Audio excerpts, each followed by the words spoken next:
at 12,500 revolutions a minute. This is no longer science.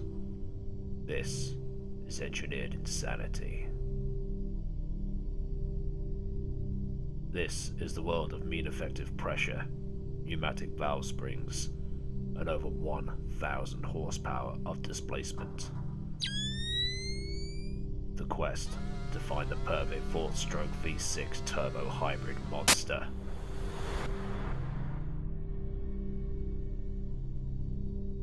Yet in the middle of all this, the carbon, the alloy technology, sits flesh and blood. Rising out of a carbon fibre monocoque, the coolest head.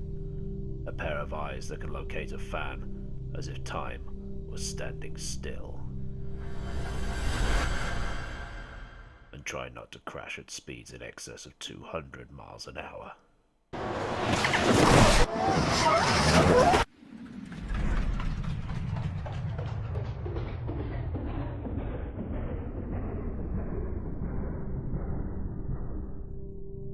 This is the pure mathematics of angles and aerodynamics, the science of friction and g-forces, as well as the raw instinct to race.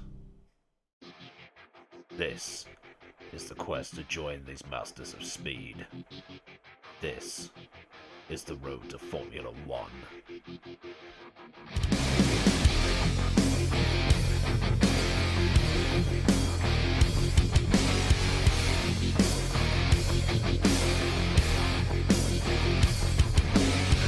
Some time to push it. It takes some time for hate. Never take a second of bullshit. Make them come at you straight. Somebody will catch you running, coming from a vegetable fate. Everybody has a purpose, something that can deviate. Feed the adrenaline. Keep coming back again. Feed me until the end. I'm turning venomous. Feed me adrenaline.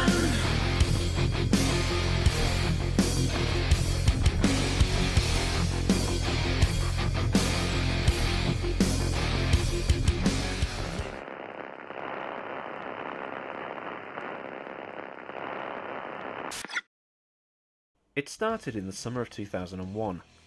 I was 10 years old, about to start year 6, the final year of primary school in the UK. Holbeach Primary was my primary school, just around the corner from my house. In fact, it could have been seen from the house if you got the right angle out of my bedroom. Dad was mates with the guy who ran the garage on the Spalding Road. My older brother and his eldest played football together, and Dad had been taking the cars there since we moved to Holbeach, purely for the convenience of it being closest, rather than the fact he got mates rates. The mechanic Paul had 3 kids. The eldest played football with my brother, the middle was interested in motorsport, and the youngest was a daughter. Paul had acquired an old go-kart and had spent time with the middle son rebuilding it, and had entered a local kart race at a track just outside of Ancaster in Lincolnshire. Then the kid came off his bike and broke his wrist, so he couldn't drive. And that was when the question came up when Dad was having the car serviced. Your youngest is the same age, height and weight as Jake, isn't he? How does he fancy taking part in this race on his behalf? Oh, he fancied that. He fancied that a lot. Beginner's luck, they call it. I wasn't expecting to come second in my first race and then win the next 2. I certainly wasn't expecting to pocket a couple of £100 in prize money either. Actually, I wasn't intending to do more than just that race weekend, but Paul had entered another race just to make sure it wasn't just a freak accident that I pulled it off. I won all 3 rounds at the next club event and pocketed some more cash, which was a prize pot made up of entry fees. Almost like a sweepstake, if you will. I split the money with Paul 50-50, although I never saw any of it because it would always end up in a bank account Mum marched me to the Abbey National in Peterborough to set up. If you'd never heard of the Abbey National, it was taken over by Santander in the late 2000s. Nevertheless, the more I won, the more the bug bit me. It was the start of something big. I'd been racing on and off for a couple of years, but it wasn't until 2003, when I started racing in a Lincolnshire-wide championship, that we realised I might have a special something. We'd all heard the rumours. Everybody had. that the big Formula 1 teams were going around to some of these regional championships and signing kids up, almost like football academies. Add to that, some of them were financing entire careers up to Formula 1. We did alright with our sponsorship. We picked up some of the local businesses in Holbeach, and the local branch of Lloyd's Bank was helping out too. We never believed any of it due to the internet not being what it is now until we saw the British Karting newsletter at the beginning of that season, and we were reading about this 18-year-old from Stevenage on the front page. Hampstead, I think his name was. No, wait, not Hampstead, that's where my mum's from. Hamilton! That's him. McLaren was financing his whole career and he was winning everything in sight. Next thing you know, shit got real.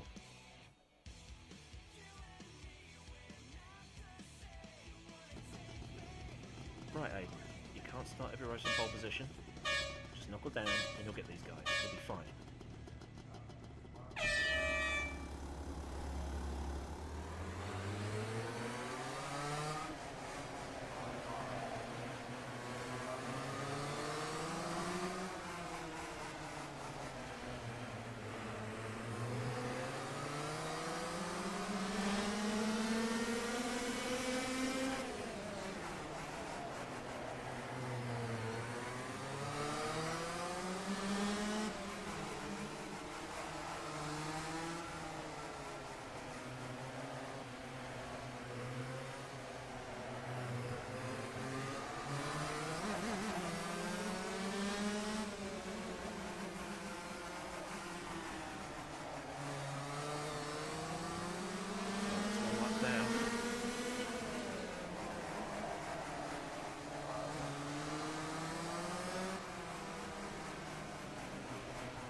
Back to where you started.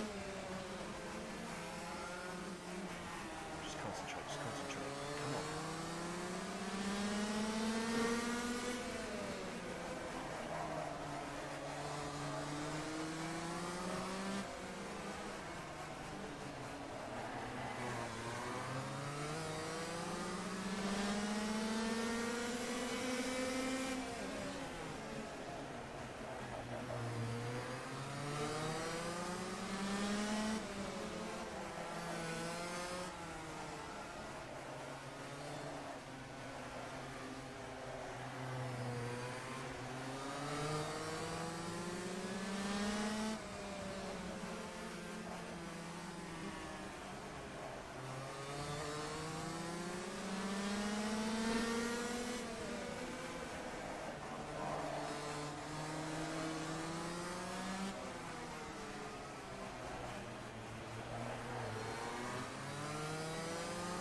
What's he doing?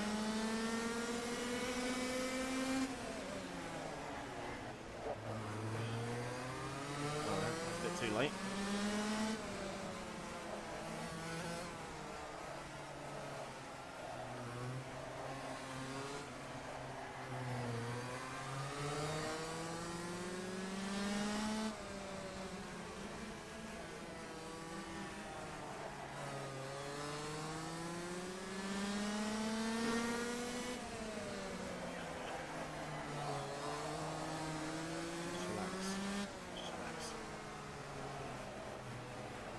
Ignore the fact that there might be some sort of scout in the ground. Just raise your race. Look at this guy.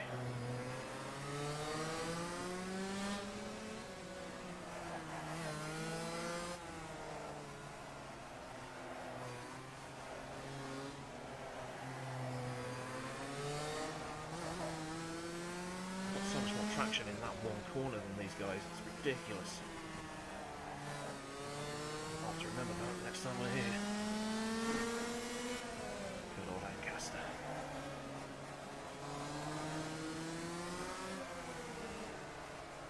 And now you're back in the lead, where you belong.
quick as possible. Be that guy. Oh, what's his name? Trulli. Be Jarno Trulli.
To that left hander.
Crying out loud, Aiden. Sort it out.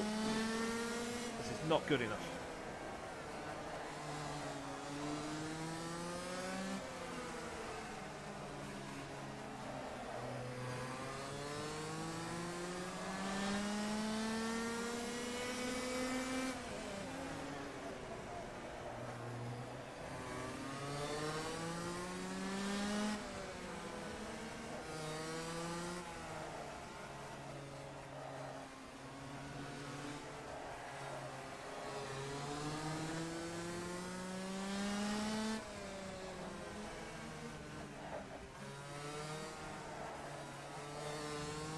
Check a flag. Yes! Winner!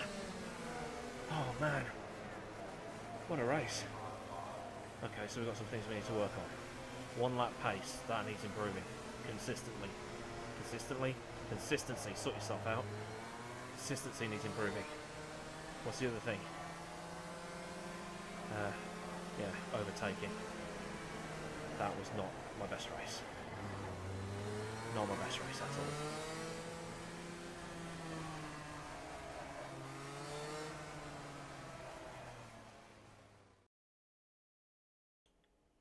It was after this race that we received a letter. Next thing you know, what was once a hobby you made a bit of prize cash from became something very serious. A lot to take in when you've just turned 13.